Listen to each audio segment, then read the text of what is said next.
Welcome back to the Last Neanderthals podcast. This is another reflection episode, the fourth one we've done now. I'm here with my co-host Khushal. Four-month anniversary. Wow. Well, we have come far, without having missed a single week. Yeah. What It's really fun seeing it grow, even though it's little tiny growths in the grand scheme of things. It's really interesting to see it. And yeah, we're learning a lot along the journey. What's been your highlight of the whole experience?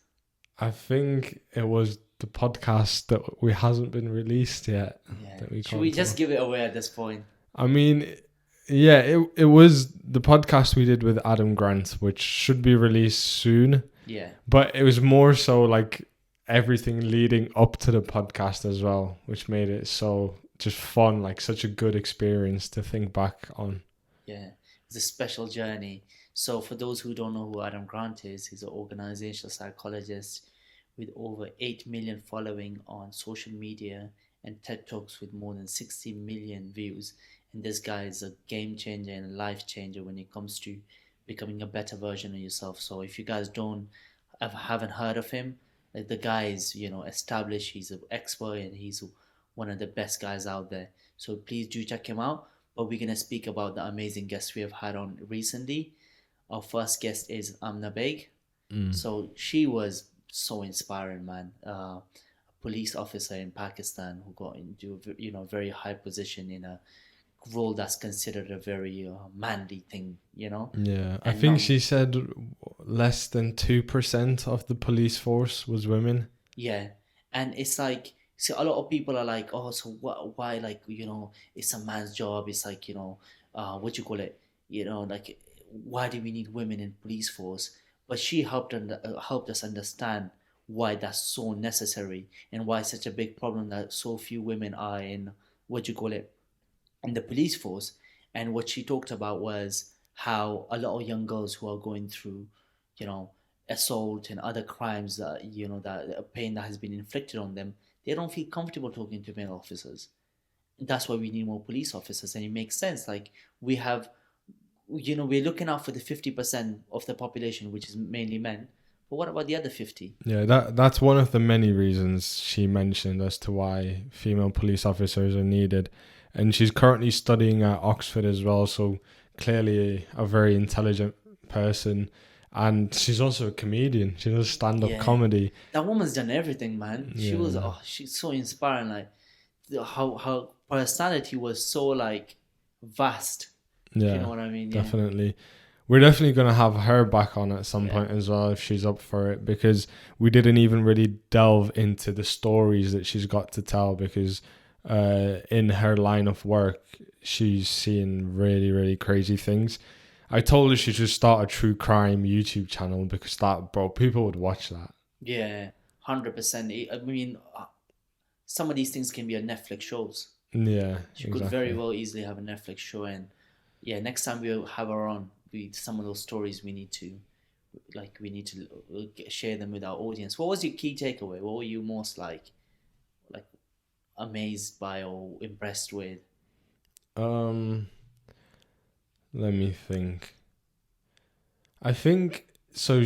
Her family was from Gilgit, which is quite a remote area, but she said education wasn't like abnormal, uh, which was quite interesting. But what was abnormal is like someone going into the police force. So just her taking that step and her thought process behind it was really interesting for me to hear about. What about you? For me, it was just learning more about the importance of why we need more police officers and Female police so officer. female police officers, and what women go through, and like why like learning more about the stigma around why women, when they're assaulted, they don't reach out and get help, and how tough things are for women. So I think that bringing attention to that, is important for everyone who's listening to this podcast, that they check the podcast out, like, you know, um, because they will learn about a lot about like the issues with the justice system in Pakistan, and you can't solve these issues if you don't know, what the problems truly are. And she really knows what the problems are because she's worked on these issues, like on a personal level. And yeah, I think overall very informative podcast. Yeah, and not only was it informative and insightful, it was also like really entertaining and engaging Yeah, because of Amna's charisma and personality. Like we said, she's a comedian as well, so it was just a really good watch. I think it's important to watch, and you will be entertained as well. yeah. So give it a listen. On to our next guest. Sened. Sened, yeah. Sened is so charismatic. I loved her story, how she speaks, full of energy. Um, I really appreciated how she opened up about the loneliness that she felt when she moved from Dubai to the UK to pursue her education. Um, that because I've experienced that journey myself, like because of attack on my sister by the Taliban, Malala. We had to move here, and like the amount of insecurities, all of these things one goes through is crazy. So for her to open up about that, it takes a lot of courage. Like it's not an easy thing to do, and then like proving the teachers wrong that were telling her that how dreams were ambitious of becoming a lawyer, and she proved them wrong. Like she's one of the hardest workers I know. Like when I was Kings, like when I used to meet her on a daily basis, I'm like, this girl is different, man. Like it's so good to see like people not take the opportunities for granted and really make most of what they have. And she's one of the best example of that. And if you're a student, I highly recommend you check out this episode because she's gonna tell you what it truly takes to achieve your dreams. Yeah, she had to overcome a lot of obstacles along the way. She faced racial prejudice as well, as she let us know, and she opened up about that. So again, it was just a really interesting conversation. And if you are someone in the audience who is young, who wants to know what you have to do to get into law specifically, this is going to be a really good podcast for you to listen to because she went into detail about that. And she said like she's going through the process still now. So yeah, that's a good watch. Yeah, and she was very honest about like the rejections and everything she's facing. So she gives a real picture of like what it's like being a law student and what you must be willing to go through and sacrifice, which a lot of people like you see on social media paint a perfect picture of their life. She did not do that, and that's why I have so much respect for her. And it was such a great conversation. And also towards the end, the conversation about race was very interesting too. We discussed the question, which was, can black people be racist? And it was, can you be racist to white people? White people, sorry, yeah. Yeah, sorry, I didn't word that correctly.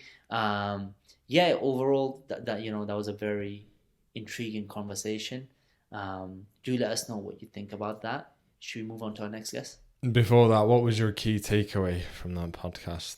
My key takeaway was, man, that whole podcast was just a key takeaway. Like, just, I don't know, like, there's not one specific thing. Like, because she's my friend, I enjoyed all aspects of that conversation. But I think the key takeaway was how open minded, because, Sened is black, and how she embraced that conversation with grace. When we asked her, like, about, like, oh, can white people be racist? I think it was her grace, like, not taking anything personally, like, nothing, like, sometimes you can't have these conversations with everyone. So my, not key takeaway, but my highlight was the good vibes Senate brings. Yeah, and I think for me the key takeaway was that like don't let rejection stop you from getting where you want to. Yeah. Like Awesome. the cliche is these days, it's not an loss, it's a lesson. It's a lesson, yeah.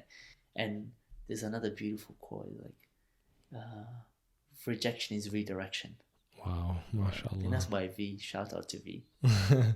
Okay, so next guest who we just had on today was Thomas. Yes. With a very, very powerful story. What did you think of that?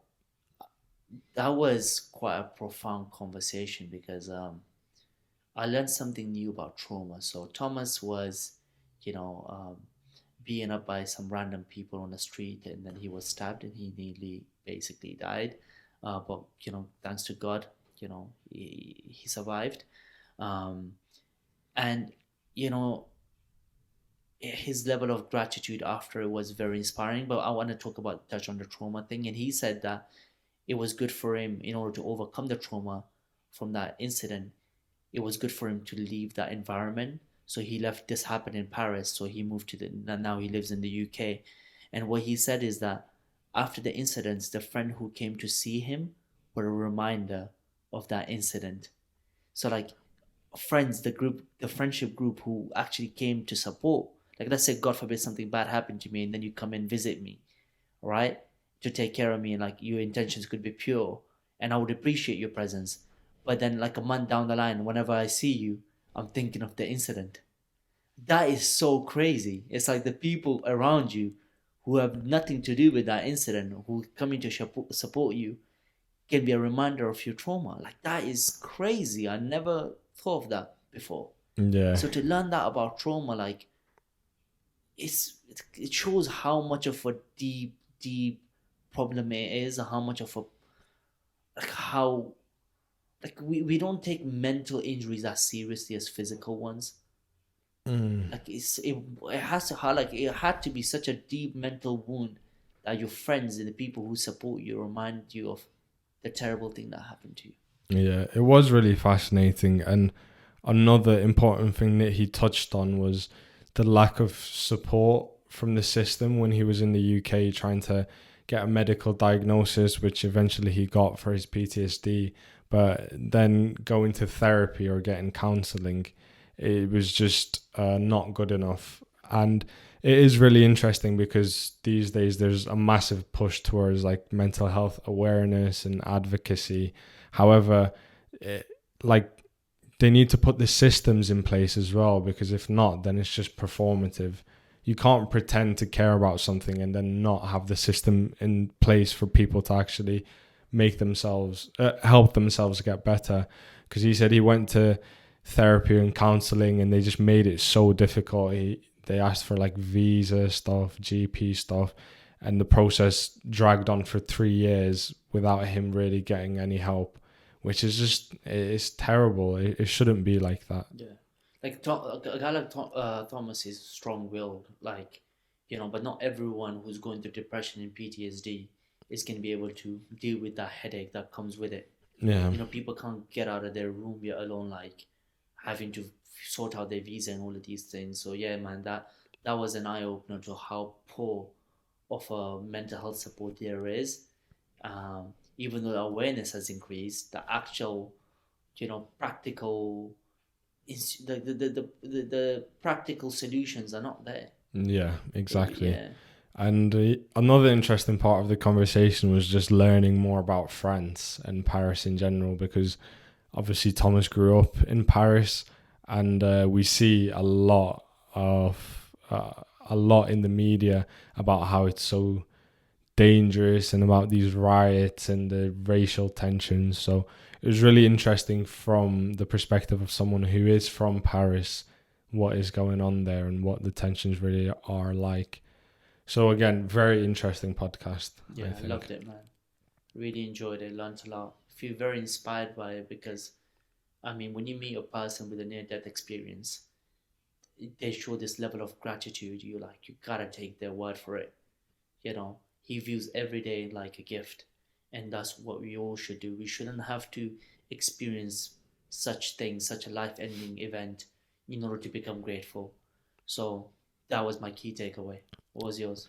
Yeah, probably the same. Like Thomas framed it in a way where he said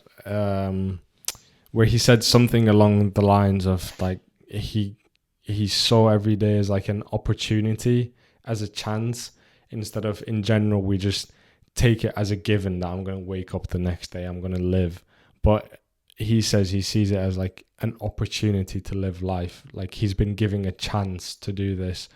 So I think if people viewed it in that way in general, it would just make everyone so much more grateful, because then you're happy for whatever comes your way because you've been given this chance to experience it, versus you want things to just be good in your life, and if they're not good, then you're depressed and you're sad. And he also said, like, it kind of gave him a bigger picture of things instead of like focusing on these little problems that he had in his life, because he said prior to that he was quite depressed as well. He said it really opened his mind up to be like, well, at least I'm alive. Like, I'm going through these things, but I'm not getting beat up right now. Yeah. I'm going. And I think that really highlights a lot of the struggles people are going through in these Western countries right now, because in Pakistan, people are starving. In Africa, people are starving, getting killed. In Palestine, people are starving, getting bombed. Then you come to the UK and the problems really are quite minuscule, a lot of them. Like, it's drama, gossip, mainly. exactly. And the thing is, it does truly have a mental effect on people, even though in the grand scheme of things, like, they are really small problems. There's a kid out there starving and you're complaining about your mum not getting you the right birthday present, and you've got deep trauma because you didn't get enough birthday presents or something. It's not that deep, but these things actually have an effect on people because they're so focused and self-centered on their own lives. Like, they don't zoom out and they can't grasp gratitude, really. Yeah. And you can't blame them, because people are growing up in such comfort that when something strays away from that just a little bit, it's going to have a massive impact. If you've been raised in hardship, it takes a lot for your mind to be like, oh, fuck, like, everything's going wrong, because you're used to it. Yeah, that's perfectly said. I think perspective without... See, there's a beautiful quote. It says that time doesn't heal, perspective does. And I think that's where we should end the podcast. Yes, well done. Actually, last thing, my boxing fight. Oh, yes, we cannot forget that. It's like 5 days now on Friday. I've got my shorts, I've got my gloves. I'm ready, bro. I can't wait. Let's go, man. You've trained very hard. I'm very proud of you. And I have no doubt that you're going to win this fight. Yeah, exactly. Inshallah. By the time this is released, you'll be victorious. Inshallah. And if you're interested in following that journey a bit, follow our other Instagram, Neanderthals, because we will be sharing updates on that, or follow our personal Instagrams as well, which will be linked in the description. Because 8 weeks from a complete beginner at boxing to having a fight, it's been an interesting journey, and I've made a lot of improvements. So if you're interested in boxing, or if you're just interested in the story itself, because it's been a fun journey, go tune into that. I've got hurt my groin as well, only 5 days away from it, but it should be fine. Yeah, just take it light, we'll be fine. Exactly. All right, thanks for watching, guys. We'll see you again soon. Thank you so much. All the best.